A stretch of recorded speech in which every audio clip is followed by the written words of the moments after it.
Sports Professor Rick Horrow, inside the $1.3 trillion business of sports, obviously on the record with iconic CCON participants, Sports Entertainment Innovation Conference, second annual USA Today sponsorship as well, over 100 speakers, over 500 attendees, and it gets bigger every year. One of the shining lights from the Syracuse perspective is my friend and co-author, although he's written many more books than I have, Rick Burton, the David Falk Professor of Sport Management at Syracuse University's Falk College of Sports and Human Dynamics. So many more. We'll get into it in a little while. How are you doing? I'm doing great. How are you? I'm wonderful. It's good to be back in Vegas with you. Good to be back in Vegas. With me or you, I'm not quite sure, but good to be back in Vegas. We'll have to see. Your history is a combination of academia but practicality. And when you look at your agenda, you're one of the few people that actually pulled both off successfully. You were the head of the Warsaw Sports Marketing Center at the University of Oregon for 8 years, 9 years. Something like that. And talk a little bit about that and then the evolution into the Burton Marketing Group. So Jim Warsaw, who was a great pioneer in the sports industry, was with a company that really got first into the business by creating ceramic ashtrays of Wrigley Field. This goes back to pre-bobbleheads. And I got one of those ashtrays. Do you? Those are fantastic. Rare as hell. Yeah. And then they did bobbleheads and they did baseball hats, and they ultimately sold the company to Nike. But Jim Warsaw endowed the Warsaw Sports Marketing Center at the U of O, and I had the great good fortune to become a part of that and to be the director and the executive director for a couple of years. And just go Ducks. That's the best way to put it. Well, that's one of the ways to put it. And then the evolution, other stuff. But obviously, the CMO of the USOC, that must have been a trip. Yeah, I mean, Beijing 2008 was pretty amazing. And first, I think the most medals won by the U.S. team in a fully contested Olympics, I think, at the time. And yeah, I mean, it was a coming out party for China at the time, 2008, a long time ago. And what an experience. Peter Ueberroth was the chairman, and I loved kind of every minute of the USOC then. Now it's the USOPC experience. And there's a lot that's going on at the USOC between then and now. Most good, yeah. Some turbulent. Yeah. And so you still have fond memories of those days. Yeah, it's something where you've got, you know, national Olympic committees, the NOCs, and then you've got the NGBs, the national governing bodies, and the international federations, and it's crazy out there in the Olympic space. But the people who work in it, I think, are completely dedicated to the countries that, you know, they represent, and they want the best for the athletes who come forward. Let's talk about that for a few minutes before we go on. You know, Thomas Bach, the change in leadership. Now we've got other changes. Are we feeling like the International Olympic Committee is making appropriate progress? Diversity, obviously inclusion, but also all of the other issues that need to be cleaned up. Yeah, I think so. New female head of the IOC, which is great, and you know, a lot of new events that keep getting put in. They're trying to keep the games young. You know, you'd laugh and say how many people are into modern pentathlon, and I think they've not traded that out, but they brought in rock climbing and surfing and, you know, things that, you know, downhill crashes, and so I think nice description, by the way. That was exactly. really good. Right. Yeah, to show that I'm not up to speed on what that event is actually called. Success. Yeah, very well done. But I think that the Olympic movement is something that the world takes, you know, great interest in. Every 2 years, if you're going to go cycles of winter, summer, and then you have the World Cups that kind of balance that out. You know, FIFA World Cup. Yeah. So. We'll get to that in a minute, but I think the Olympic movement, everything that it stands for, is just fantastic. Yeah, and building on it. I mean, we have now, as part of CCON, by the way, CCON, an amazing event. We'll get back to all of this in a minute, but second year, bigger than last year, diverse, worldly. This is now quickly evolving into a conference that people can't afford to miss. Yeah, I think that's right, and it's in a great location.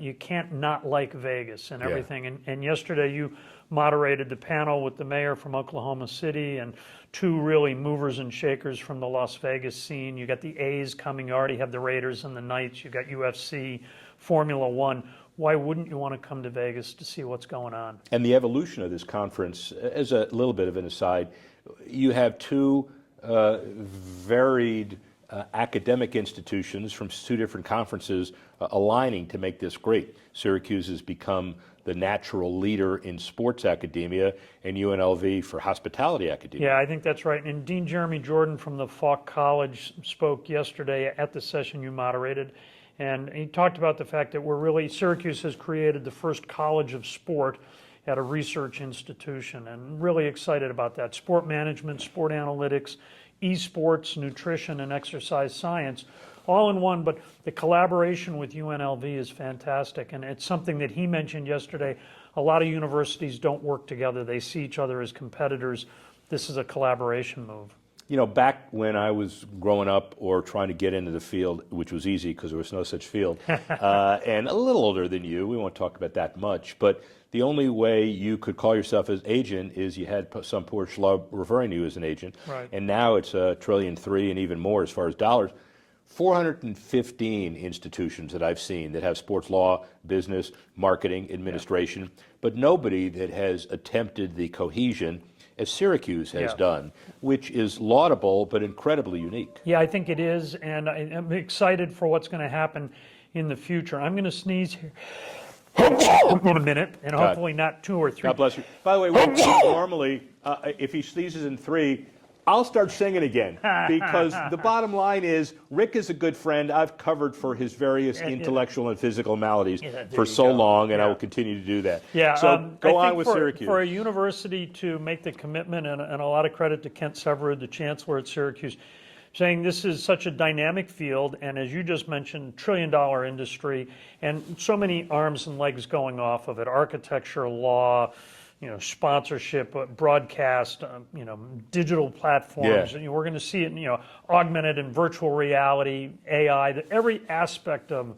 kind of the technology world. And by the way, Wildhack doesn't hurt as the AD. John right? Wildhack, I mean, that's amazing. such a great executive, came over from ESPN to run the athletic department at Syracuse. So yeah, I think exciting times ahead for the whole college landscape.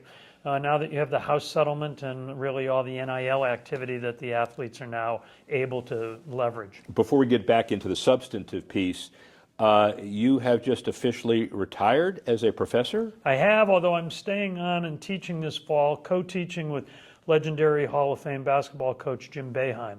And we're going to have a class called From the Bench to the Boardroom. And I think that's going to be a great chance to take advantage of Jim's 50 years really in coaching and everything that he's seen. I don't know if I had this conversation with you, but it's on the record. Am I formally invited to at least participate in one? Please come sit in. Be a guest speaker. I will. That's what I was sitting in to watch you. I've done that enough. But I would love to be a guest speaker. But the thing is, you got to route through Syracuse. And how often are you on the East Coast? Well, now I'll be there once. I'm at Harvard all the time. So it's, there you go. Come to Syracuse. It's that far on the map. It's not that be pretty far. easy. But I ain't coming in December or January. No. I'm sorry. That's Come okay. in September, October. It's Deal. a beautiful time. I'll pick a home game. All right. That'll be perfect. Yeah. Deal. We got it done. Ladies and gentlemen, we're done. No, I guess we got other stuff. We got to cover. We got to do other diversity. Tell me about your commissionership of the Australian Basketball League. Yeah, That's huge. Great opportunity to be a part of, a smaller league. I think at the most we had 12 or 14 teams, and we actually became the first league in the world that I know of that put a team in Asia. So we had a team in Singapore, a team in New Zealand, and 10 or so in Australia: Sydney, Melbourne, Adelaide, Brisbane, Perth. It was a great opportunity for me to kind of have the chance to work on all the things that commissioners work on. You stop, all right, let's assume you walk the streets of Perth. Do people kind of mob you for an autograph and that stuff? They do not. And basketball is nowhere near as big as Australian rules football or the National Rugby League. But it was great being there and having the chance to work in pro basketball in that kind of a setting.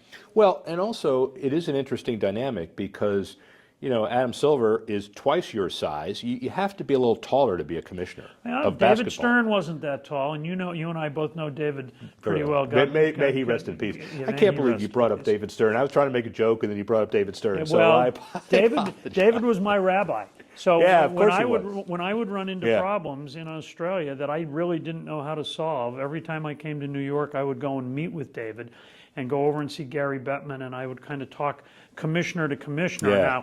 Now, massive difference in the size of the leagues, but David and Gary were incredibly gracious to me with their time and with their insight. David would do it because he appreciated intellectual exchange. Gary would do it because he was probably feeling sorry for you. But that's we have other conversations. Gary has done a lot of things for. We did a book called Business the NHL Way, and Gary did the foreword and was just fantastic. What a great segue. Yeah, there you go. So, ladies and gentlemen, I'm doing this not because You're not I'm being paid. told to, clearly not being paid. Yeah. But the rise of Major League Soccer follows that format. Don Garber writes the foreword.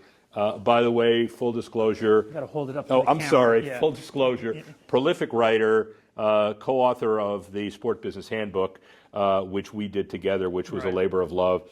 I've written 4. You've written about 90? No, nowhere many, near that, but many. yeah, a couple. Yeah, a couple. But tell us about the book and tell us about this and the World Cup and Don Garber and how you put this together. Yeah. It's an amazing book, and the timing is great coming off the Club World Cup and going into the real one. Well, that's it. And I think we looked at everything that's happened in Major League Soccer over the last 30 years. So you had the World Cup here in 94. Right. MLS gets off the ground 95, 96. We're now 30 years in. They've got 30 teams. They just added San Diego. You got teams that are worth $1 billion. You've got the second largest attendance profile in the world. So kind of most soccer aficionados are going to talk to you about the English Premier League and the Serie A and the Bundesliga. Right. MLS is really becoming really able to fight in that space. And Lionel Messi, who is on the cover. Oh, sorry. I should. Yeah. What does it say? Hold up book for 45 seconds? Yeah, No, exactly. But, to have the GOAT, to have the greatest player Yeah. really of the modern era come and be a part of MLS, just amazing. And I think that it speaks to what Don Garber has done for Major League Soccer over the last, now I think he's been there 25 years since coming over from the NFL.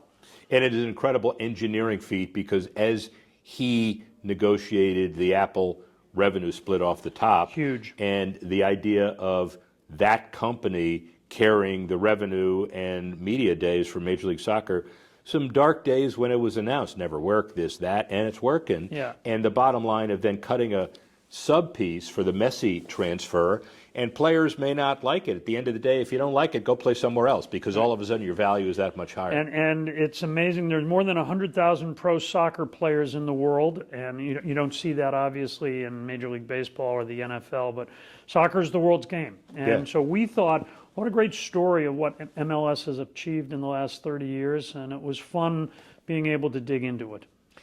It says put book down. All right, put book down. No, obviously, you should be very proud of it. What's ahead?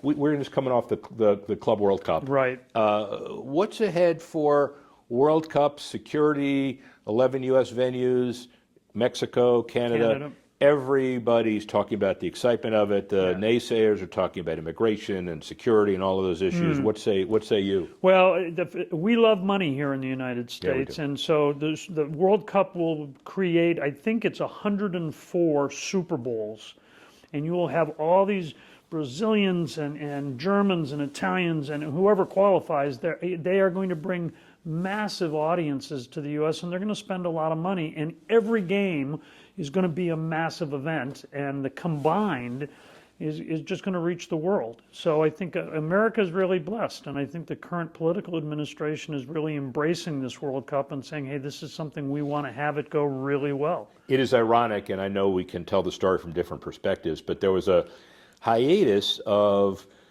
how do we fund the security aspect of the deal that Jared Kushner negotiated and signed for FIFA, and then get it to a point where America was going to come and be responsible for this.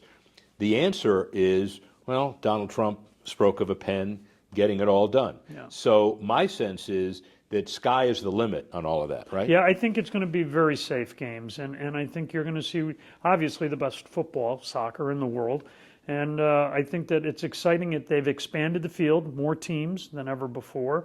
And then when the World Cup ends, Major League Soccer is still going to be there. So this rising tide between the CONCACAF Gold Cup, the FIFA Club World Cup, and now the World Cup, all of that's going to benefit MLS. I got two more quick questions. Sure. I know, but this speed is dating. I'll give you fast answers. well. The answer is no if the speed dating is the Yeah, context. exactly. So, baseball and American culture. Tell me about that class you taught. Yeah, it was that was great. kind of cool. For the last 10 or so years, I taught a class, an honors class at Syracuse on baseball and American culture, and a real chance to go back and look at. It's the line from Field of Dreams where James Earl Jones' character says that throughout everything that's happened in American history, baseball has been there like a steamroller kind of. It's not quite, I butchered the line, but baseball has been there. So it was fun talking about baseball in movies, in poetry, in theater, in advertising, just this rich cornucopia of baseball in our culture. You are not retiring. You are going to keep teaching.